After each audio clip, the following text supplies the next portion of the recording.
Welcome to this week's video on nutrition. Okay, so hopefully you've watched the first nutrition video from week one, because this week we're going to dive a little bit deeper into nutrition and talk about some issues that you may have faced or you may face in the future.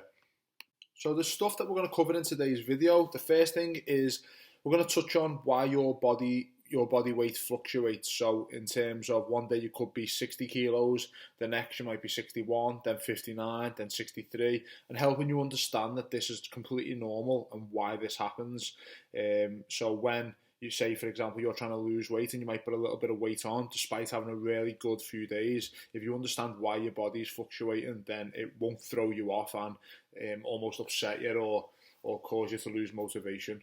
The second one is how to plan for a night out or a meal out. So if we're going out on Saturday, for example, what we can do leading up to that Monday, Tuesday, Wednesday, Thursday, Friday to put us in the best place to go out Saturday guilt-free and have some good food, have some alcohol, and not lose all our progress that we've been working hard for.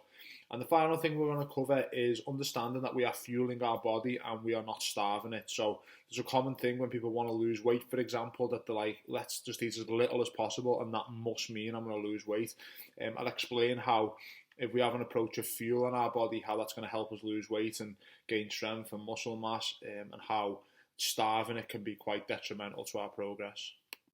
First topic we're going to cover then is the body weight fluctuation. All right, so we need to understand that day to day your body can fluctuate up to 3 kilos, which is literally not far off half a stone.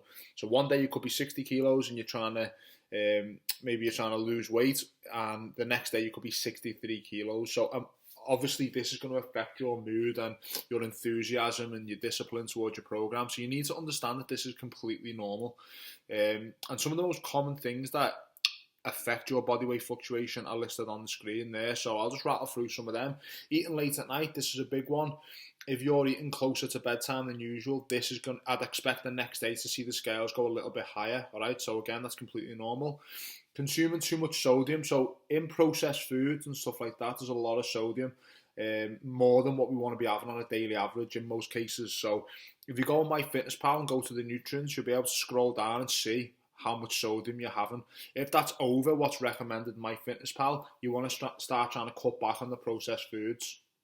Because if you remember in the first video we done, it said most of our food should come from whole foods, and this is one of the main reasons. There's no additives added to whole foods, where when you're having ready meals and stuff like that, there's a lot of sodium and other chemicals which can influence our body weight.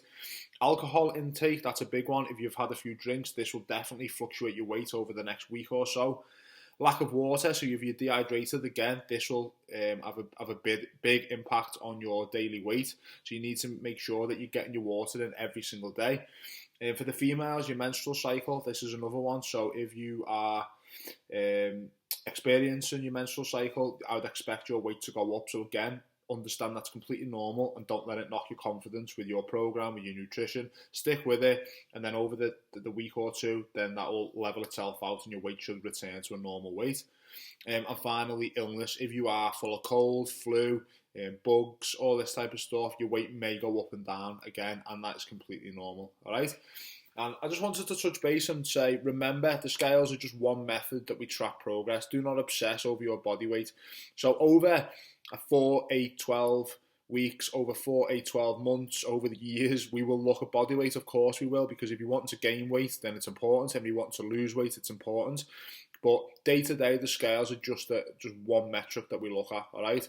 And the reason I get you to track it 3 times a week is because of this body weight fluctuation. Then 3 times effectively give me a 1 week average, and that's the weight for that week.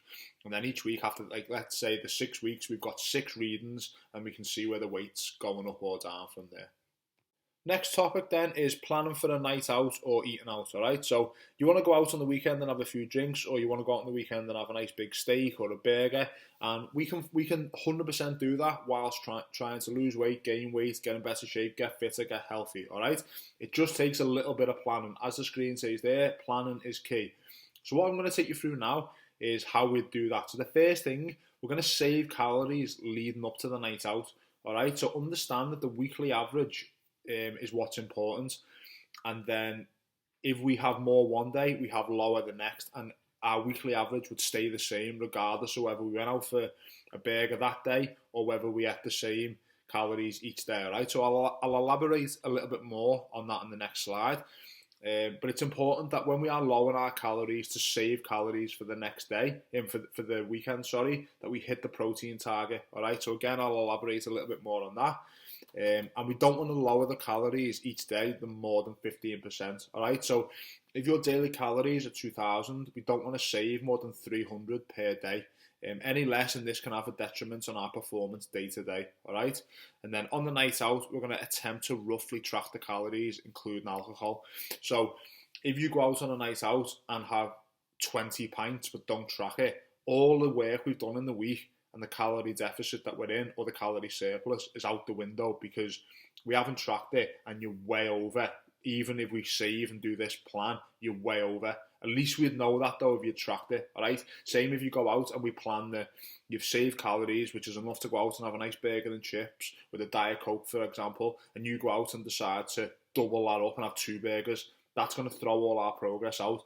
But again, at least if you track the calories, we can see that and be like, okay, so you haven't lost weight because we planned for you to have a nice meal out, but you went and got 4 desserts afterwards as well. I'm like, all right, at least you know that. So try your best to track it and have a rough idea, all right? Even if you track it in your head or in your notes and the next day you put it into MyFitnessPal, at least you've got some sort of idea, all right? So on the next slide now, we're going to have a look a little bit how this actually works in practice, okay?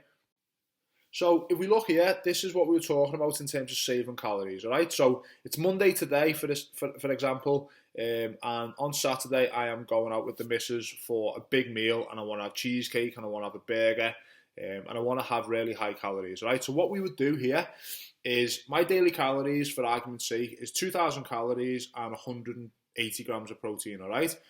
So the weekly total for my calories is 2,000 times 7, because there's 7 days in a week, which equals 14,000 calories, all right?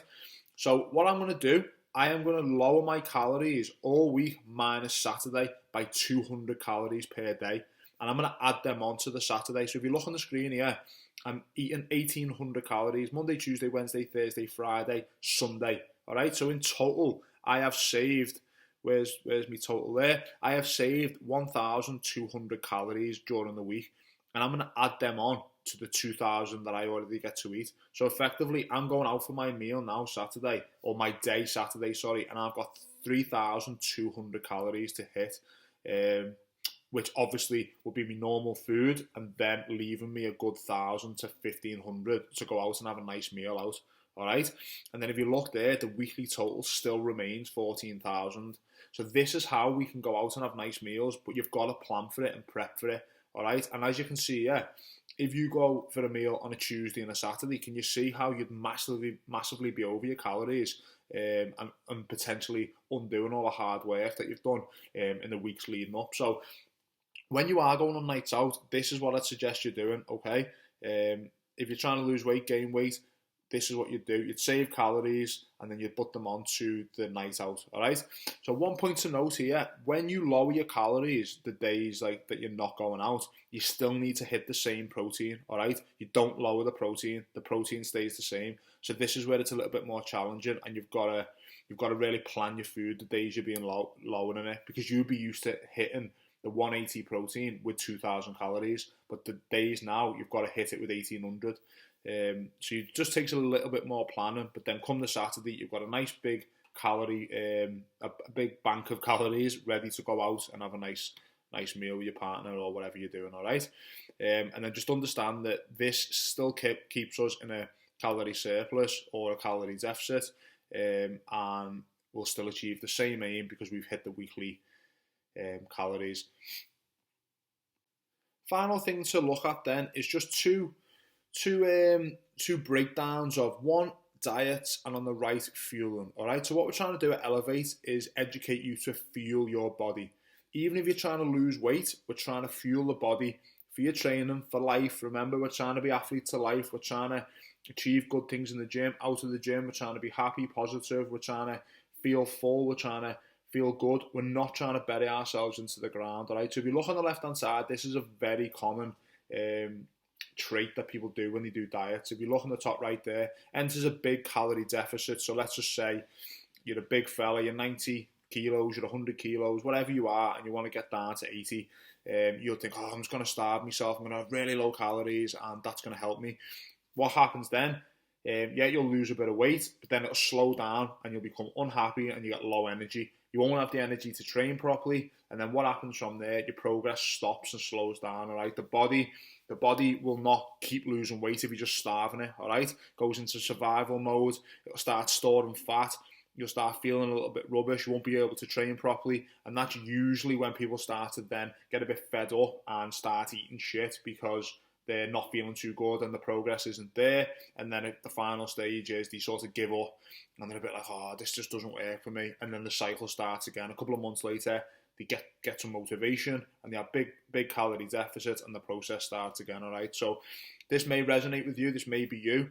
And this is where we're trying to get away from. And hopefully now you're part of ELEV8, we can understand that we're going to fuel the body. All right. So on the right hand side there, I'm not going to read them all out, but if you can have a little read of them, and just understanding how by fueling the body and giving the body what we need long term, we're going to end up eating more and still going to be losing weight. So hopefully at this stage now, I know some of you are, because I've spoke to a few years, you're eating more than what you'd usually eat and you are starting to lose weight. You're starting to get stronger in the gym. You're starting to feel better. You're starting to sleep better. You're starting to feel a little bit more healthier. And this is off just 3 weeks of doing this. So can you imagine in 3 years if you kept this up? Yeah, I just want you to understand that. Just read them points on the slide and understand that, like, consuming enough calories and the right balance of macros there, as it says, to fuel your training and lifestyle, it's really going to help you have a focused, positive day opposed to starving it and stressing the body.